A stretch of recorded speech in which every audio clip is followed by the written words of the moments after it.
Assalamualaikum warahmatullahi wabarakatuh. Jumpa lagi bersama saya Hadi di channel Ngulik Sejarah, dan pada video kali ini saya akan kembali lagi membacakan suatu kisah misteri nih teman-teman. Yang kali ini berjudul Santet Karena Harta Warisan. Cerita kali ini ditulis oleh akun yang bernama N Laila. Nah, daripada kita penasaran bagaimana ceritanya, mari kita langsung saja menuju ke ceritanya. Namun seperti biasanya sebelum itu, semua nama tempat dan toko sudah disamarkan, karena itu merupakan privasi dan untuk keamanan bersama juga. Cerita ini lumayan agak panjang, jadi persiapkan diri kalian. Gunakan earphone terbaik kalian, serta posisi ternyaman kalian. Nah, daripada lama-lama, kita langsung saja mulai ceritanya.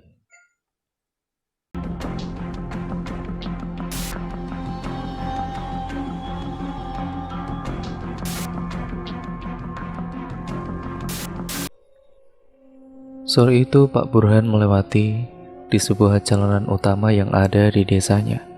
Pak Burhan melihat ada sebuah warung yang berada di pinggir jalan tersebut. Untuk menikmati suasana sore harinya, Pak Burhan mampir terlebih dahulu ke warung tersebut untuk sekedar membeli kopi, ngopi santai, dan makan camilan seperti pisang goreng. Saat Pak Burhan masuk ke dalam warung tersebut, Pak Burhan melihat ada seorang yang dikenalinya. Usianya sudah parubaya, lebih tua dari Pak Burhan. "Burhan, dari mana saja kamu? Baru kelihatan," tanya laki-laki tua tersebut. "Sini duduk ngobrol," tambahnya. Lalu Pak Burhan pun duduk tepat di sebelahnya Pak Lanto. Pak Burhan pun memesan secangkir kopi terlebih dahulu kepada penjual warung tersebut. "Kopi satu ya, Bu," ucap Pak Burhan. Pak Lanto memulai obrolannya dan Pak Burhan pada kala itu menyimak. "Kamu dari mana saja baru kelihatan?" tanya Pak Lanto. "Saya itu baru sembuh dari sakit, Pak." "Sakit? Sakit apa?" tanya Pak Lanto penasaran. "Jadi keluarga saya selama ini terkena santet kiriman, Pak. Untungnya sekarang sudah bisa sembuh kembali." "Astagfirullahaladzim, siapa yang tega melakukan itu?" "Adalah Pak, seseorang," jawab Pak Burhan. Seketika obrolan mereka berdua pun terhenti karena kopi pesanannya Pak Burhan sudah siap. "Ini silakan," ucapnya. "Iya, terima kasih," jawab Pak Burhan pada kala itu. "Masalahnya apa ya Pak, kalau saya boleh tahu?" ucap Pak Lanto. Biasalah Pak, masih ada ikatan dengan orang itu, ya seperti ikatan darah dengan saya." "Adikmu? Apa jangan-jangan gara-gara warisan? Secara kan bapak kamu itu baru saja meninggal dunia," ucap Pak Lanto. "Ya begitulah Pak, tapi tolong bapak jangan ceritakan ini semuanya ya Pak kepada warga yang lainnya Pak. Biarkan saja ini buat pembelajaran saya. Saya juga sudah memaafkannya kok Pak," jawab Pak Burhan. Saat itu ada seorang parubaya yang hanya bisa terbaring di atas kasur tidurnya. Sesekali seorang parubaya tersebut terbatuk-batuk dan tubuhnya yang sudah terlihat keriput meminta bantuan kepada istrinya yang sedang duduk berada di sampingnya. "Surti, Sur, iya ada apa Pak? Tolong ambilkan saya segelas air putih Sur." "Iya Pak," jawab Bu Surti kepada Pak Yasir. Kemudian Bu Surti pun mengambilkan segelas air putih ke dapur. Beberapa saat kemudian Bu Surti kembali lagi ke dalam kamarnya Pak Yasir suaminya. "Ini Pak, diminum pelan-pelan." Pak Yasir dibantu untuk duduk oleh Bu Surti karena tubuhnya memang sudah sangat lemas sekali tidak bisa bangun sendiri. Pak Yasir ini memang telah mengidap sakit yang dideritanya selama 1 tahun terakhir ini. Pak Yasir merupakan seorang saudagar sawah yang ada di desa tersebut. Kekayaannya cukup berlimpah, dengan tanah yang ada di mana-mana dan juga kebun yang tidak terhitung jumlahnya karena saking banyaknya. Pak Yasir dan juga Bu Surti sudah memiliki 4 orang anak. Keempat anaknya itu semuanya sudah berumah tangga dan memiliki anak. Mereka semua sudah memiliki rumah sendiri-sendiri. Jadi Pak Yasir dan juga Bu Surti ini hanya tinggal sendirian di rumah beserta dengan pembantunya. Pak Yasir di usianya yang sudah renta dan sakit-sakitan hanya bisa terbaring di kasur tidurnya. Pak Yasir menderita sakit komplikasi. Sakitnya itu sudah sangat parah sekali. Beberapa kali sudah dibawa ke berbagai rumah sakit, namun sakitnya Pak Yasir belum kunjung juga sembuh. Sampai beberapa sawahnya sudah ada yang dijual untuk pengobatannya juga. Karena sudah tahu kalau umurnya Pak Yasir ini sudah tidak lama lagi, Pak Yasir pun akhirnya membuat surat wasiat, yaitu surat warisan untuk anak-anaknya jika Pak Yasir meninggal dunia nanti. Singkat ceritanya, suatu ketika tiba-tiba saja keempat anaknya itu datang ke rumah kedua orang tuanya. Mereka semua datang bersama dengan istri dan anak-anaknya, membuat suasana di rumah tersebut menjadi ramai sekali. Assalamualaikum. Waalaikumsalam, jawab Bu Surti. Kemudian keempat anaknya itu pun masuk semuanya ke dalam kamarnya Pak Yasir untuk menjenguk. Gimana Pak, sudah mendingan?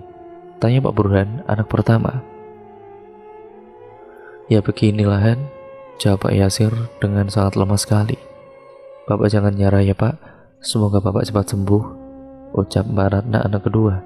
Pak Yasir pun hanya tersenyum kepada anak-anaknya. Sedangkan cucu-cucunya Pak Yasir yang menggemaskan datang menghampiri ke samping kasur Pak Yasir.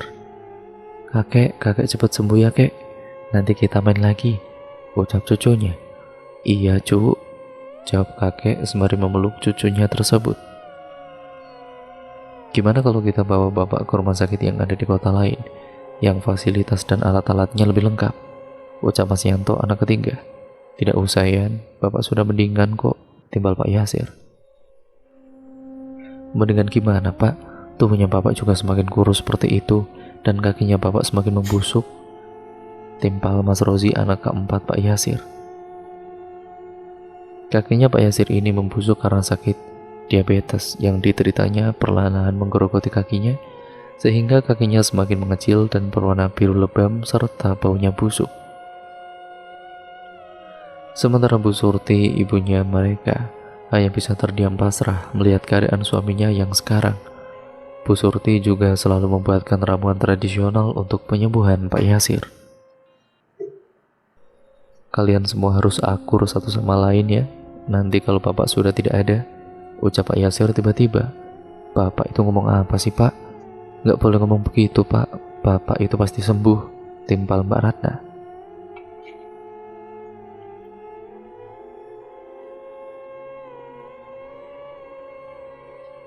Bapak kan sudah tua dan bapak juga sudah tidak bisa apa-apa lagi.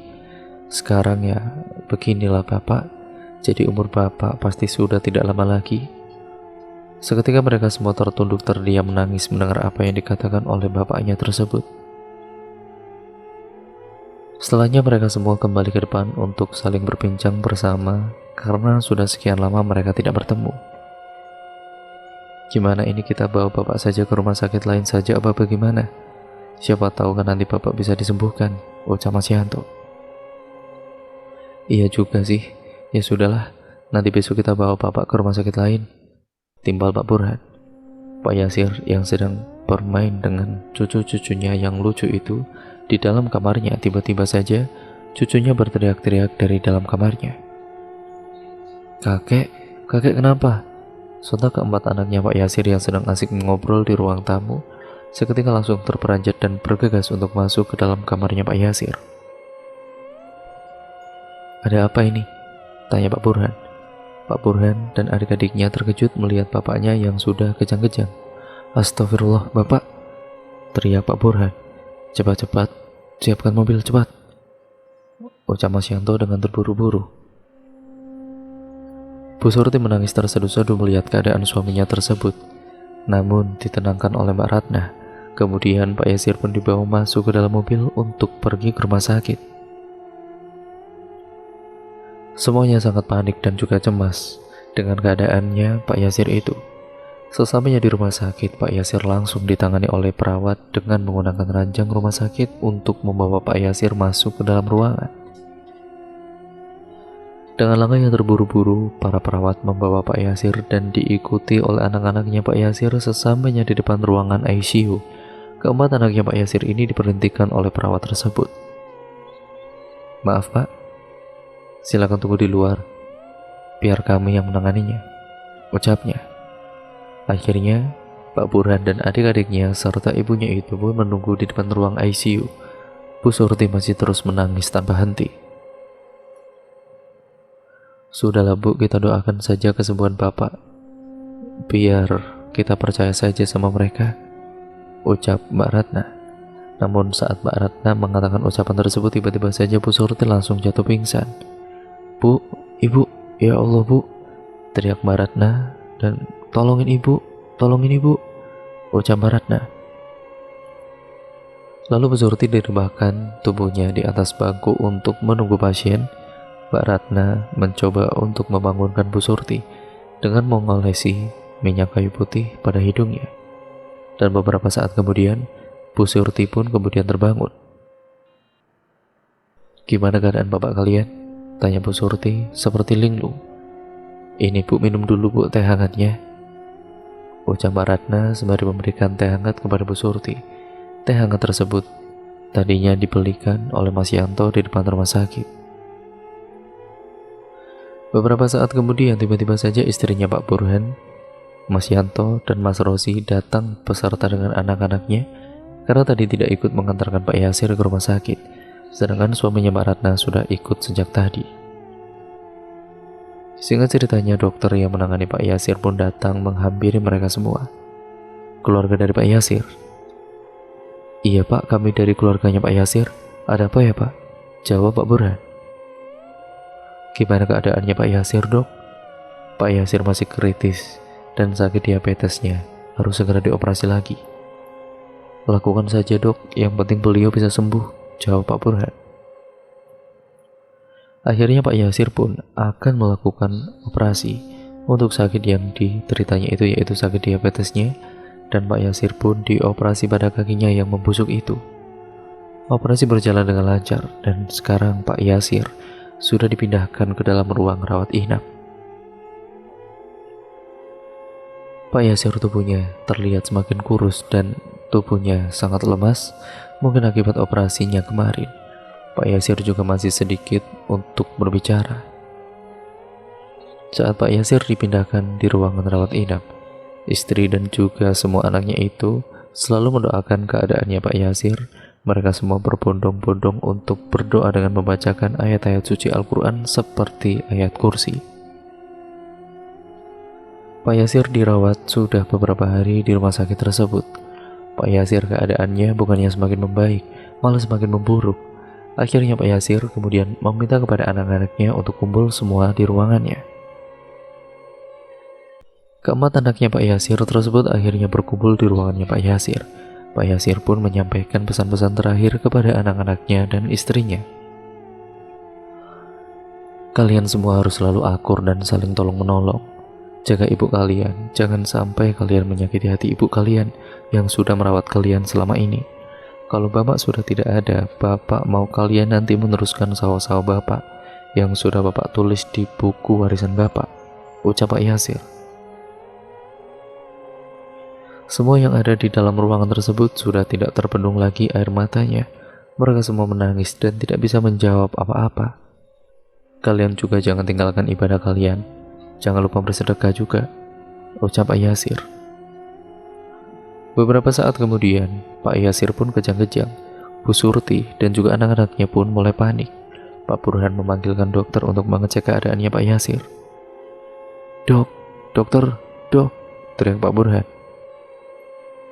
Dan beberapa saat kemudian dokternya pun dengan sigap datang ke dalam ruangannya Pak Yasir beserta dengan susternya. Kemudian dokter tersebut langsung memeriksa tubuhnya Pak Yasir yang tengah kejang-kejang itu.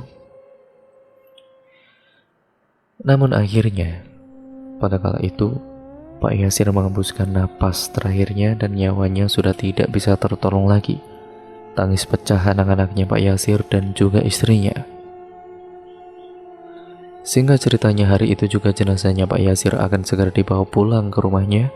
Jenazahnya Pak Yasir dibawa dengan menggunakan mobil ambulan di rumah sakit tersebut. Para tetangga rumahnya ikut membantu untuk mempersiapkan peralatan seperti kursi, ember, kain kafan, dan lain sebagainya. Sesampainya di rumah, jenazahnya Pak Yasir langsung dimandikan dan disucikan. Dan setelah dimandikan, jenazahnya dibawa ke masjid terdekat untuk disolatkan sebelum dikuburkan. Para pelayatnya, tetangga-tetangganya sangat banyak sekali untuk mengantarkan Pak Yasir ini ke peristirahatannya yang terakhir kalinya. Karena Pak Yasir ini semasa hidupnya sangat baik sekali, sangat dermawan, dan meskipun kaya raya, Pak Yasir ini tidak pernah sombong memamerkan harta-hartanya. Pak Yasir juga selalu bersedekah dan membantu anak yatim piatu. Sehingga banyak orang yang sayang dengan Pak Yasir, dan banyak yang datang untuk melayat mengantarkan jenazahnya Pak Yasir untuk yang terakhir kalinya.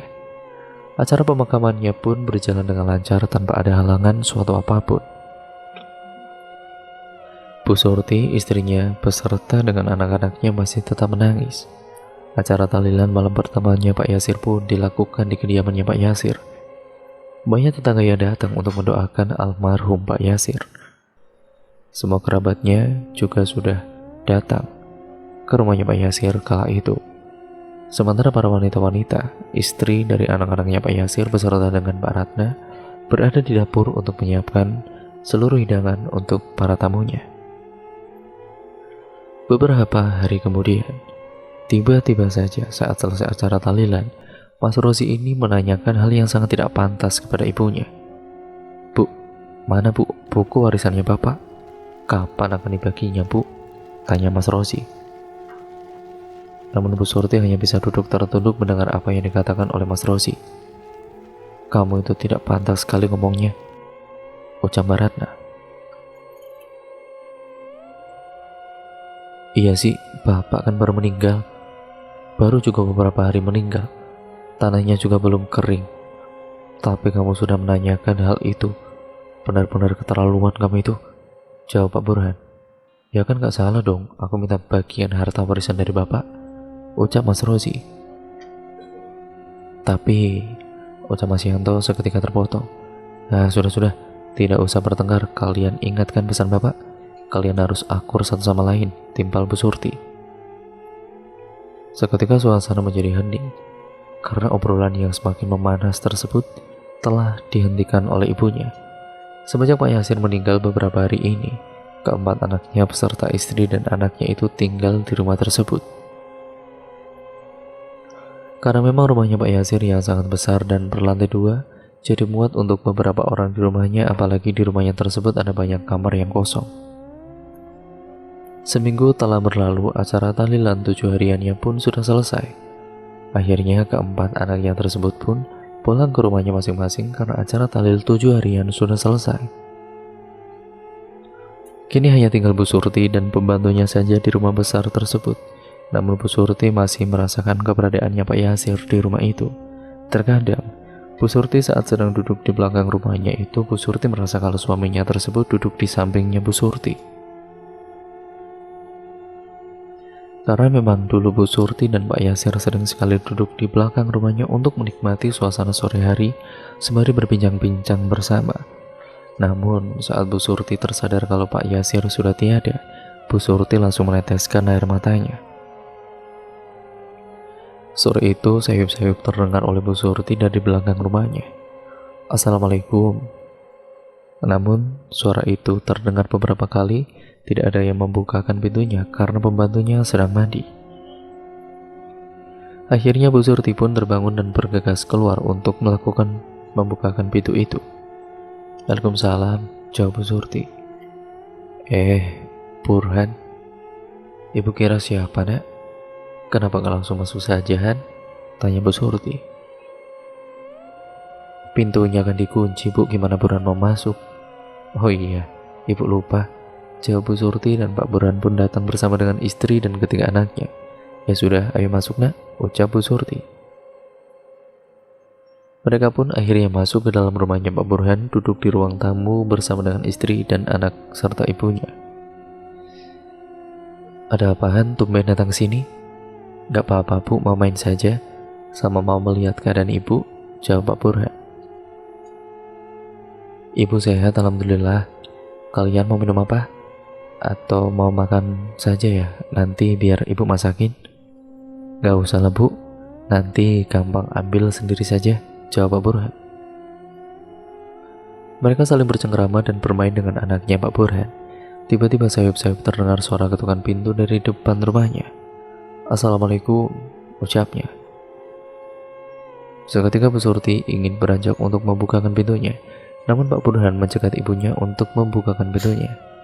"Biar aku saja, Bu, yang bukain pintunya," ucap Pak Burhan. Akhirnya Pak Burhan pun beranjak untuk membukakan pintunya itu. "Waalaikumsalam." "Loh, Mas Burhan, kok kamu di sini, Mas?" "Iya nih, ayo masuk." Kemudian Mas Rosi datang sendirian ke rumahnya Bu Surti, masuk ke dalam. "Rosi, kamu datang sama siapa, Nak?" "Sendirian aja, Bu." "Kok Mas Burhan kesini mau apa?" "Ya mau main aja sih, kan sekalian jenguk Ibu," jawab Mas Burhan. "Alah, kalian itu pasti sedang membicarakan soal harta warisan kan? Tapi secara diam-diam, apalagi kan Mas Burhan kan anak pertama, jadi dia yang diberitahu lebih awal gitu," ucap Mas Rosi tiba-tiba. "Astagfirullah, kamu ini ngomong apa sih? Kenapa sih yang kamu bahas itu selalu saja soal harta warisan itu?" "Ya emang itu kenyataannya kan, Mas. Mas Burhan sudah bersekongkol dengan ibu atas pembagian warisannya," ucap Rosi. "Kamu itu jangan fitnah sih. Tidak baik kamu memfitnah seperti itu." "Alah, tidak mau mengaku. Saya tahu akal-akalan kamu, Mas. Kamu itu menguasai semua harta warisan dari bapak kan?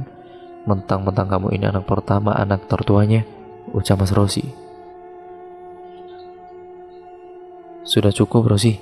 Kalau kamu kesini cuma bikin keributan saja, mending kamu pulang," ucap Bu Surti. Akhirnya Mas Rosi pun pulang ke rumahnya. Mas Burhan pun ikut pulang saat itu juga, supaya Mas Rosi ini tidak semakin curiga dan menuduh kepada Pak Burhan. Mas Rosi ini memang orangnya sangat keras kepala dan apa yang diinginkannya itu harus terwujud. Selain keras kepala, Mas Rosi juga orangnya tidak mau mengalah dengan siapapun itu. Mas Rosi juga merupakan anak yang sangat nakal. Dia berbeda dari kakak-kakaknya meskipun sudah menikah. Mas Rosi masih suka nongkrong dengan teman-temannya dan suka bermain judi. Kerjaannya Mas Rosi ini juga serabutan tidak menentu. Karena orangnya sangat pemalas, jadi tidak heran kalau Mas Rosi ini sangat menginginkan harta warisan dari bapaknya. Mas Rosi orangnya selalu membangkang kepada kedua orang tuanya. Singkat ceritanya, Mas Rosi datang kembali ke rumahnya Bu Surti dan lagi-lagi di sana sudah ada kakaknya Mas Burhan. Namun kali ini ketika kakaknya juga sudah ada di sana. "Assalamualaikum," ucap Mas Rosi. "Waalaikumsalam," jawab semua yang ada di dalam. Mas Rosi datang bersama dengan istri dan kedua anaknya. "Loh, ternyata kalian ada di sini juga ya?" ucap Mas Rosi. Ada apa ini? Kenapa aku tidak diajak berdiskusi?" "Gak ada apa-apa sih, kita cuma mau main di sini saja kok. Mau jenguk ibu." Aku gak percaya. Kenapa kalian bisa datangnya barengan seperti ini? Pasti kalian ada apa-apanya kan?" jawab Mas Rosi dengan kekeh. "Terserah kamu saja sih. Kalau kamu tidak percaya ya sudah, tidak apa-apa. Yang penting, kita semua kesini mau jenguk ibu dan kebetulan memang tidak sengaja barengan," ucap Mas Burhan. Seketika semuanya terdiam dan Bu Surti beranjak pergi meninggalkan keempat anaknya masuk ke dalam kamarnya. Bu Surti pergi masuk ke dalam kamarnya itu untuk mengambilkan buku warisan yang sudah dituliskan oleh Pak Yasir waktu itu. 40 hari meninggalnya Pak Yasir telah berlalu. Bu Surti pun mengeluarkan buku warisan tersebut. "Apa itu, Bu?" "Ini buku warisan dari bapak kamu yang sudah dituliskan bapak sendiri, tapi ibu belum berani untuk membacakan kepada kalian semua," ucap Bu Surti. "Ya sudah, Bu, baca aja, nungguin apa lagi sih, Bu?" timbal Mas Rosi. "Ya tidak pantas saja lah sih, bapak baru meninggal. 40 hari nanti ya bagaimana kata tetangga kalau harta warisannya langsung dibagi?" "Ya tidak usah urusin omongan tetangga lah, Bu, nggak penting juga," jawab Mas Rosi. Akhirnya Bu Surti mengatakan kepada Rosi kalau Rosi mau sebagian sawah milik Pak Yasir mau dijual untuk kebutuhan dan silakan.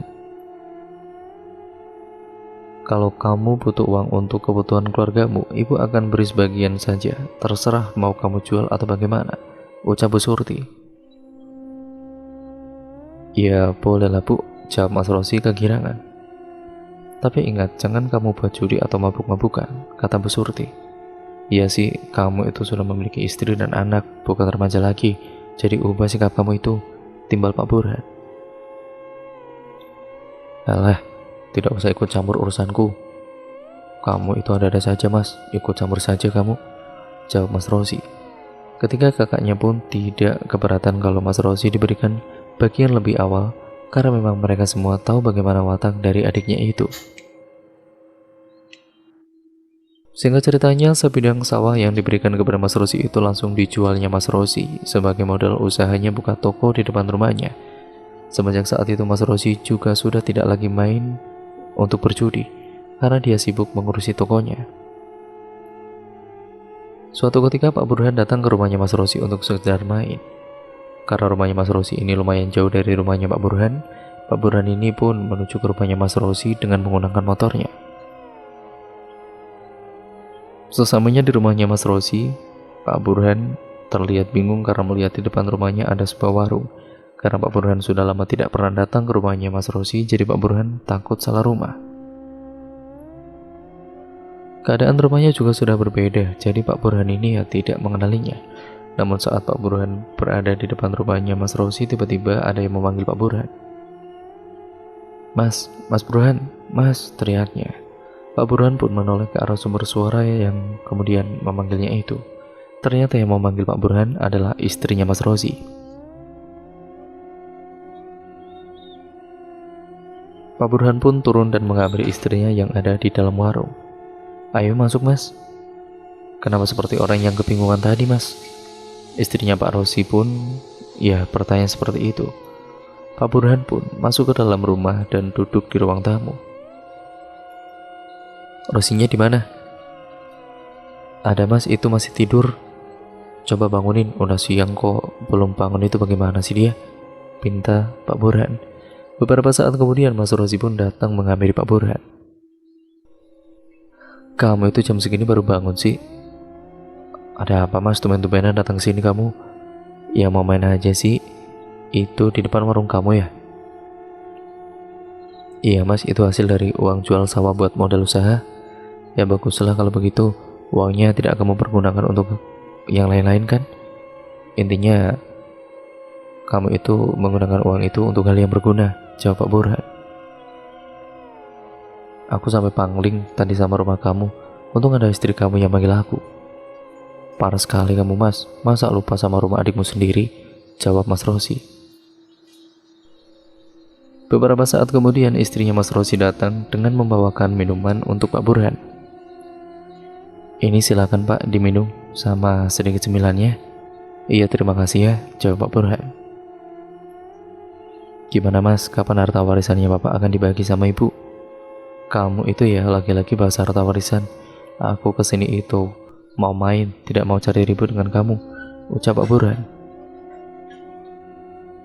Tapi kan itu hak kita mas. Iya aku tahu sih, tapi kan kamu itu sabar lah. Ibu kan masih hidup. Tolong kamu jaga perasaan ibu, jangan kamu sakiti, ucap Pak Burhan. Sudahlah, aku mau pulang saja, ucap Pak Burhan sembari beranjak dari tempat duduknya. Pak Burhan akhirnya pulang karena malas jika harus bertengkar dengan Mas Rosi, apalagi kalau sudah membahas soal harta warisan itu. Singkat ceritanya, hari itu di mana Bu Surti memanggil keempat anaknya untuk membagikan harta warisan Pak Burhan, Mbak Ratna, Mas Yanto, dan Rosi pun datang ke rumah ibunya. Mas Rosi betul-betul sangat semangat saat dipanggil untuk datang ke rumahnya Bu Surti. Ya apalagi sudah diberitahu akan dibagikan harta warisannya lagi. Mas Rosi pun tambah semakin semangat. Setelah semuanya sudah terkumpul di rumahnya Bu Surti, mereka semua duduk melingkar di ruang keluarga dan Bu Surti juga mengambil buku warisan milik almarhum suaminya itu. Bu Surti pun mulai membuka perbincangannya untuk pembagian warisannya. Setiap anak-anaknya diberikan harta warisan sama rata seperti yang sudah dibagikan oleh Pak Yasir. Jadi hari ini ibu akan membagikan harta warisannya kepada kalian sesuai dengan apa yang sudah dibuat oleh bapak kalian. Bu Surti mulai membacakan pembagian warisannya kepada anak pertamanya terlebih dahulu, kemudian dilanjut dengan anak kedua, anak ketiga, dan anak keempat, Mas Rosi yang paling terakhir. Setelah semuanya sudah dibacakan, sekarang gilirannya Bu Surti membacakan pembagian milik Mas Rosi. Untuk kamu Rosi, kamu mendapatkan sebidang tanah saja dan beberapa uang nantinya dari bapak kamu, ucap Bu Surti. Loh, nggak bisa gitu dong Bu, masa aku dapatnya lebih sedikit? Kamu lupa ya Rosi, kamu kan sudah mendapatkan bagian lebih dulu waktu itu, ucap Bu Surti. Tapi kan harusnya aku yang mendapatkan bagian lebih banyak Bu, aku kan anak yang paling terakhir. Sudahlah Ci, kamu itu jangan serakah, kan kamu sudah mendapatkan bagiannya masing-masing, jawab Pak Burhan. Karena sudah naik pita, Mas Rosi pun menggebrak meja yang ada di depannya. Brak! Sontak semua yang ada di ruangan tersebut pun terkejut saat Mas Rosi mendobrak meja tersebut. Maksud kamu itu apa sih? Kamu gak sopan sekali sama ibu, ucap Pak Burhan. Aku gak terima ini semua pokoknya, ucap Mas Rosi. Lalu Mas Rosi pun pulang meninggalkan mereka semua di tempat tersebut. Mas Rosi sudah naik pitam, pulang keluar bersama dengan istri dan anaknya. Singkat ceritanya, setelah pembagian harta warisan tersebut, Mas Rosi sudah tidak kembali datang lagi ke rumahnya Bu Surti. Namun Pak Burhan merasa gelisah setiap harinya saat setelah pembagian warisan tersebut. Pak Burhan merasa kalau di dalam rumahnya dia merasa gelisah. Bahkan saat sedang tertidur, Pak Burhan sempat bermimpi buruk dalam tidurnya. Pak Burhan bermimpi didatangi oleh sosok yang sangat menyeramkan. Pak Burhan ini bermimpi didatangi oleh sosok genderuwo di depan rumahnya. Sosok genderuwo itu berdiri tepat di depan rumahnya Pak Burhan. Sosok genderuwo tersebut pun tinggi besar dan tubuhnya berbulu sangat banyak ataupun lebat berwarna hitam. Dan sosok genderuwo tersebut mengeluarkan kedua taringnya dari dalam mulutnya dengan matanya yang sangat merah menyala. Dan pada saat itu juga Pak Burhan sedang berada di depan ruang tamunya, sedang duduk sambil membaca koran berita kala itu. Tiba-tiba Pak Burhan ini melihat dari depan rumahnya, depan pintu terasa gelap. Akhirnya Pak Burhan pun, karena penasaran terbangun untuk melihat apa yang ada di depan rumahnya itu. Betapa terkejutnya Pak Burhan ketika melihat ada sosok genderuwo tengah berdiri di depan pintu tersebut. Namun saat Pak Burhan ingin teriak dan ingin lari, tubuhnya terasa sangat kaku. Pak Burhan tubuhnya ini sangat kaku dan benar-benar mulutnya itu terasa terkunci. Sontak Pak Burhan hanya bisa terdiam saja saat ada sosok genderuwo berada tepat di hadapannya. Sosok genderuwo tersebut mengatakan kepada Pak Burhan, "Kamu akan mati beserta keluargamu," ucap sosok genderuwo tersebut. Beberapa saat kemudian sosok genderuwo tersebut menghilang dan entah kemana perginya. Dan saat itulah tubuhnya Pak Burhan bisa kembali digerakkan. Pak Burhan pun terbangun dengan berteriak. Wah! Tubuhnya Pak Burhan dipenuhi dengan keringat yang membasahi bajunya, dan istrinya Pak Burhan yang tidur di sampingnya Pak Burhan akhirnya terbangun juga. Ada apa Pak? Bapak mimpi buruk ya? Tanya istrinya. Pak Burhan belum bisa menceritakan kepada istrinya karena Pak Burhan napasnya masih tidak beraturan. Istrinya pun mengambilkan air putih untuk Pak Burhan kala itu. Dan saat malam itu juga, sekitar pukul 2 dini hari, Pak Burhan dan juga istrinya mendengar ada suara ledakan yang sangat dahsyat sekali dari arah atas atap rumahnya Pak Burhan. Dar! Ledakan tersebut terdengar sangat keras sekali dan disertai dengan suara kaca pecah. Prang! Sontak Pak Burhan dan istrinya pun terbangun dan ingin melihat apa yang sebenarnya telah terjadi. Ketika Pak Burhan dan juga istrinya keluar dan melihat apa yang sebenarnya terjadi, namun tidak ada apa-apa. Akan tetapi saat Pak Burhan dan juga istrinya tersebut melihat ke dalam kamar anaknya yang terakhir, Pak Burhan dan istrinya benar-benar terkejut. Tubuhnya dalam keadaan kosong, Dan saat itulah anak terakhirnya Pak Burhan meninggal dunia seketika. Namun saat meninggal, di bagian tubuhnya terdapat sebuah lingkaran yang berwarna hitam berada di lengan tangan anaknya. Malam itu juga Pak Burhan dan istrinya menangis dan tidak tertahankan air matanya. Akhirnya keesokan harinya jenazah anak terakhirnya Pak Burhan ini dimakamkan. Terlihat saudara-saudaranya Pak Burhan beserta kerabat yang lainnya, akan tetapi Mas Rosi tidak terlihat sendiri di antara yang lain. Pak Burhan pikir mungkin Mas Rosi masih sakit hati kepada Pak Burhan. Karena Pak Burhan mendapat harta warisan lebih banyak, jadi Mas Rosi tidak mau untuk datang ke rumahnya Pak Burhan. Namun Pak Burhan masih heran dengan kematian anak terakhirnya Pak Burhan yang meninggal secara tiba-tiba dan secara tidak wajar itu. Pak Burhan dan istrinya masih terus belum rela dengan kematian anaknya itu, meskipun itu sudah takdir dari Allah SWT. Singkat ceritanya, setiap tengah malam Pak Burhan mendengar seperti ada suara orang sedang memainkan piring dan sendok di meja makan mereka. Karena penasaran, akhirnya Pak Burhan pun melihat ke arah belakang.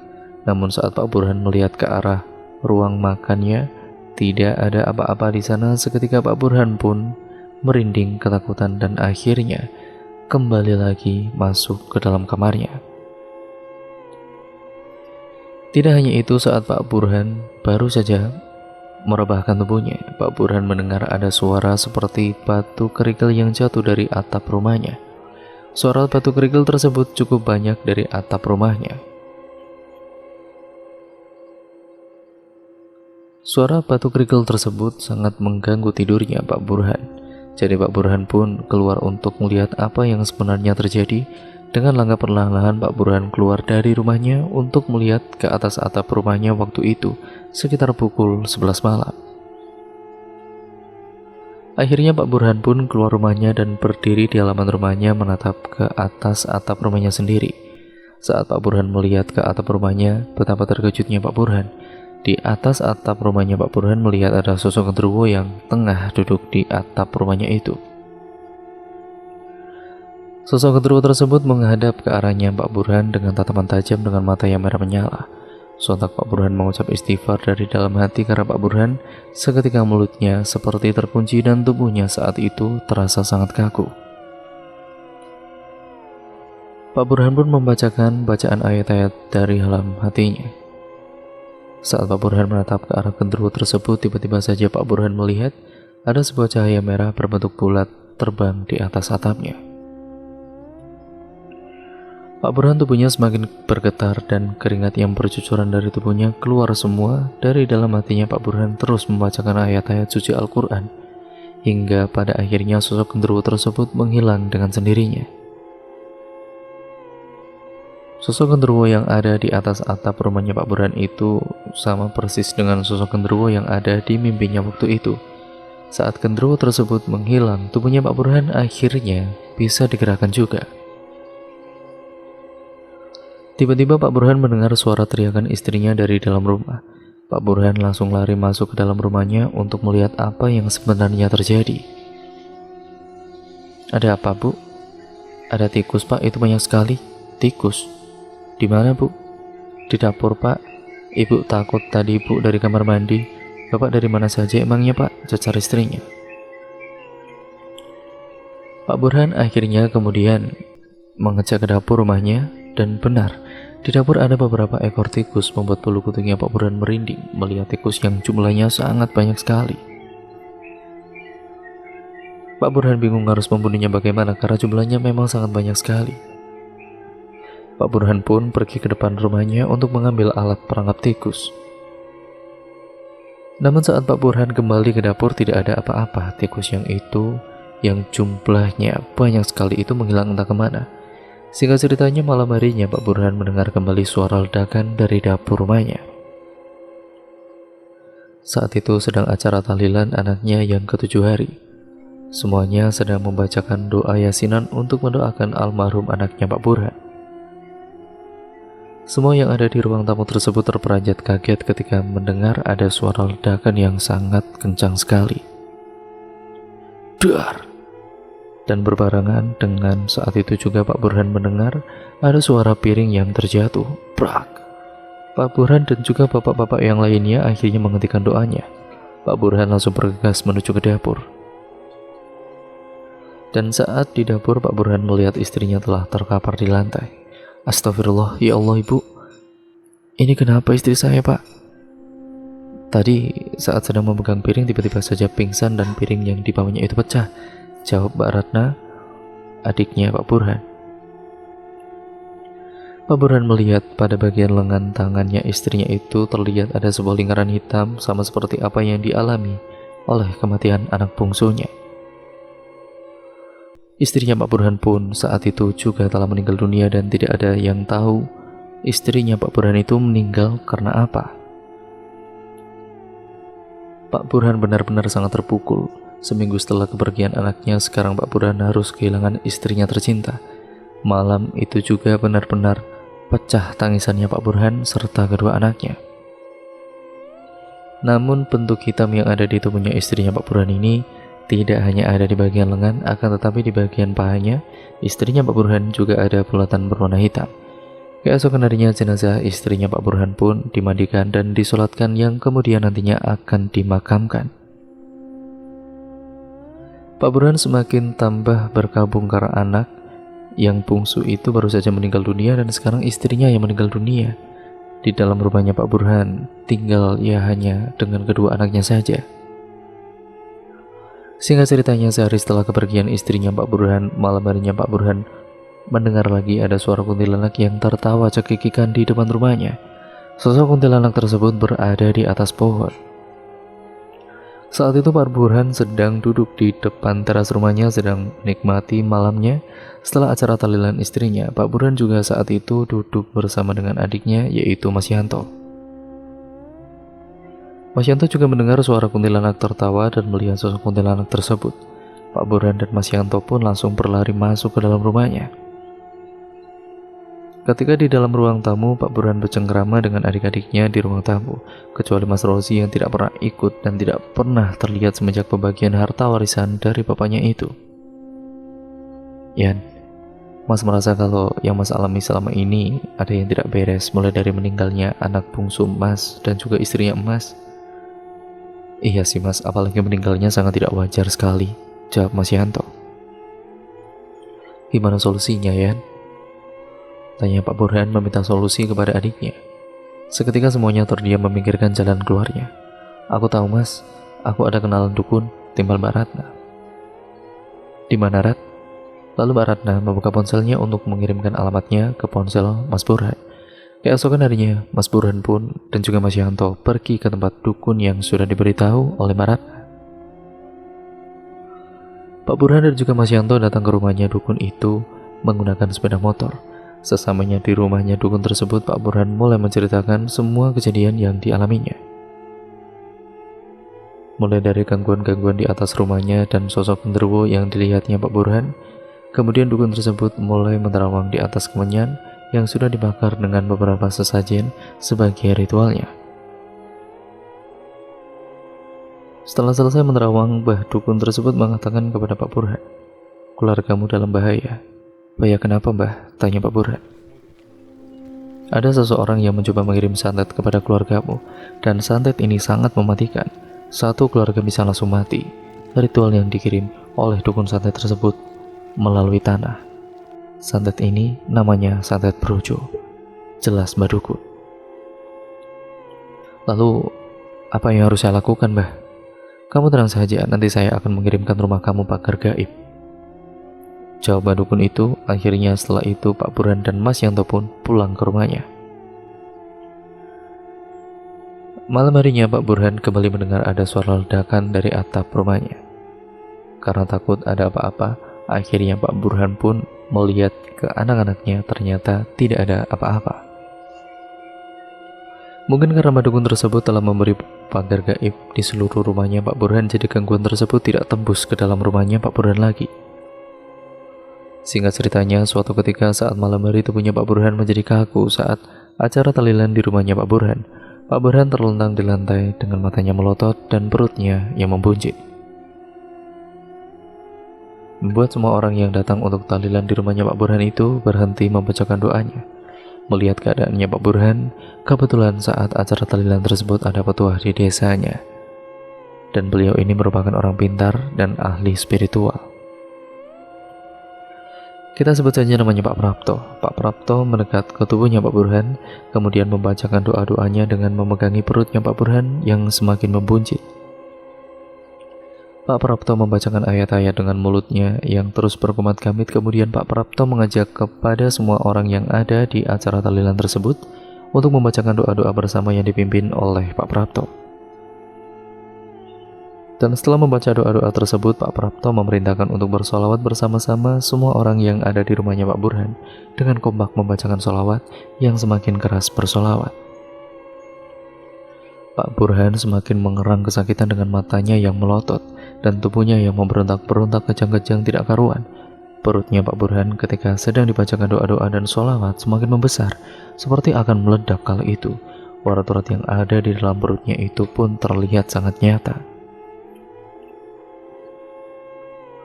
Dan saat itu juga ketika semuanya bersolawat bersama-sama dan membacakan doa-doa, lampu yang ada di dalam rumahnya Pak Burhan seketika padam dengan sendirinya. Dan terdengar kembali suara ledakan serta suara kaca yang dilempar dengan batu cukup keras. Ibunya Pak Burhan dan saudara-saudaranya yang ada di sana merasa iba melihat keadaan Pak Burhan ini. Pak Prapto terus membacakan doa-doanya ketika Pak Burhan sadar, namun kesadarannya itu bukan sosok Pak Burhan. Sosok yang ada di dalam tubuhnya Pak Burhan itu mengatakan sesuatu kepada Pak Prapto. Siapa kamu? Apa kamu ikut-ikut? Ini bukan urusan kamu. Untuk apa kamu ikut-ikut? Ini jelas urusan saya. Kau yang ada di dalam tubuhnya orang ini cepat keluar atau mau aku bakar dengan ayat-ayatnya, ucap Pak Prapto. Bismillahirrahmanirrahim. Allahu Akbar. Allahu Akbar, ucap Pak Prapto sembari membacakan ayat-ayat suci Al-Quran untuk mengusir sosok yang ada di dalam tubuhnya Pak Burhan. Dan Pak Prapto akhirnya berhasil mengeluarkan sosok genderuwo yang ada di dalam tubuhnya Pak Burhan, karena sosok genderuwo tersebut telah merasuk ke dalam tubuhnya Pak Burhan. Pak Prapto kemudian meminta air kepada Mbak Ratna, segelas air untuk nantinya akan dibacakan doa oleh Pak Prapto. Setelah segelas air putih sudah disiapkan oleh Mbak Ratna, Pak Prapto membacakan air putih tersebut dengan mulutnya yang terus berkumat-kamit. Kemudian air putih tersebut diberikan kepada Pak Burhan untuk diminumnya. Pak Burhan pun kemudian meneguk air putih tersebut dengan perlahan dan sisanya dibasuhkan ke wajahnya Pak Burhan.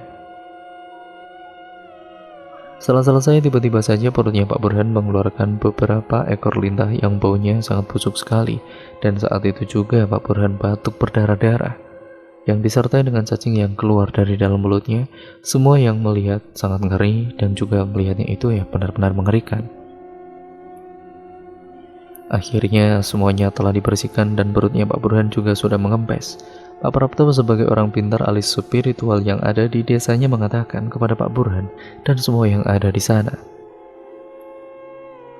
Pak Burhan ini telah dikirim santet oleh seseorang yang masih sedarah dengannya. Saya tidak mau menyebutkan, kalian semua sudah tahu sendirilah ya pastinya, ucap Pak Prapto. Santet yang dikirimkan oleh dukun santet suruhan pelaku itu jenis santet brojo yang sangat mematikan, dan wallahu alam, kematian anak istrinya Pak Burhan bisa jadi karena kiriman santet tersebut. Tapi kita tidak dapat menyimpulkannya karena mungkin memang sudah takdirnya dari Allah Subhanahu wa taala. Waktu itu saya bermimpi dan selalu melihat sosok genderuwo serta ada bola api melayang di rumah saya, Pak, ucap Pak Burhan. Yaitu memang kiriman dari dukun santet. Beliau mengirimkan santet ini melalui tanah dan juga dengan api yang dikirimkannya. Dan jin yang merasuki ke dalam tubuhnya Pak Burhan ini adalah jenis jin konzab. Mereka membuat Pak Burhan meninggalkan sholatnya, jadi gampang sekali untuk melihat sosok-sosok dan gampang dipengaruhinya, jelas Pak Prapto. Tapi tenang saja, santet itu sudah saya kirimkan balik kepada pengirimnya. Keluarganya Pak Burhan insya Allah tidak diganggu lagi. Perbanyak ibadahnya ya Pak, ucap Pak Prapto. Iya Pak, terima kasih ya Pak, jawab Pak Burhan. Akan saya balas perbuatannya itu. Sudah lebih baik damai saja. Tidak baik balas dendam, biar Allah saja yang membalasnya. Jawab Pak Burhan dengan begitu tegas, namun Pak Burhan juga harus ikhlas, kata Pak Prapto. Dan akhirnya Pak Prapto pun mengajak Pak Burhan dengan yang lainnya untuk ke depan halaman rumahnya. Pak Prapto menemukan sebuah kain putih yang di dalamnya terbungkus sebuah tulisan kertas yang bertuliskan keluarga Burhan. Lalu kemudian Pak Prapto ini membakar benda tersebut hingga menjadi abu. Dan proses pembakaran kain putih tersebut Pak Prapto merapalkan bacaan ayat-ayat suci Al-Quran. Yang kemudian dilakukan Pak Prapto tadi kepada Pak Burhan adalah ruqyah syariah.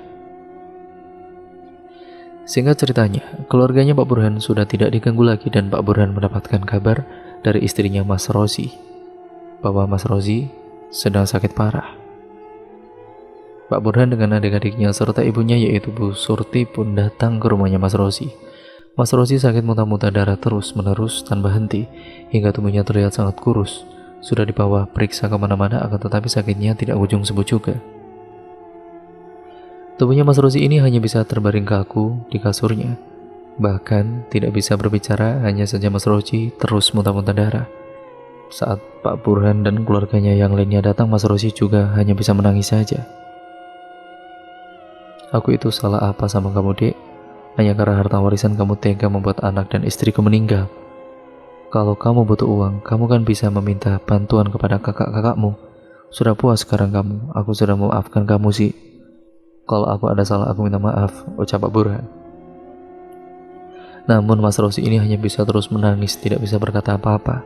Seluruh hartanya Mas Rozi habis tidak tersisa untuk pengobatan dan sampai sekarang Mas Rozi masih tetap sakit, belum sembuh-sembuh juga.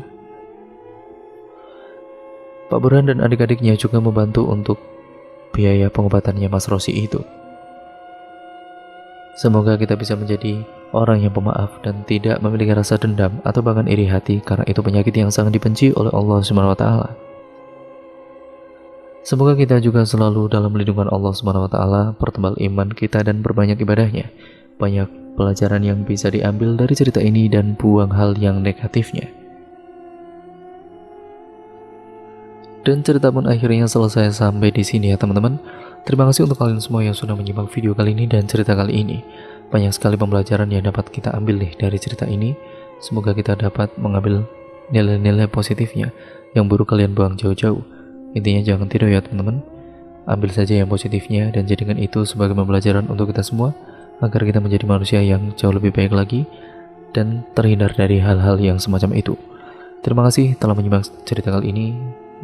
Kurang lebihnya mohon maaf. Jangan lupa like, comment, dan share serta subscribe channel ini untuk kalian yang belum, dan nyalakan tombol lonceng notifikasinya agar kalian tidak ketinggalan video terbaru selanjutnya dari channel ini. Sekian video ini saya akhiri, kurang lebihnya mohon maaf. Sampai berjumpa di video terbaru selanjutnya. Wassalamualaikum warahmatullahi wabarakatuh.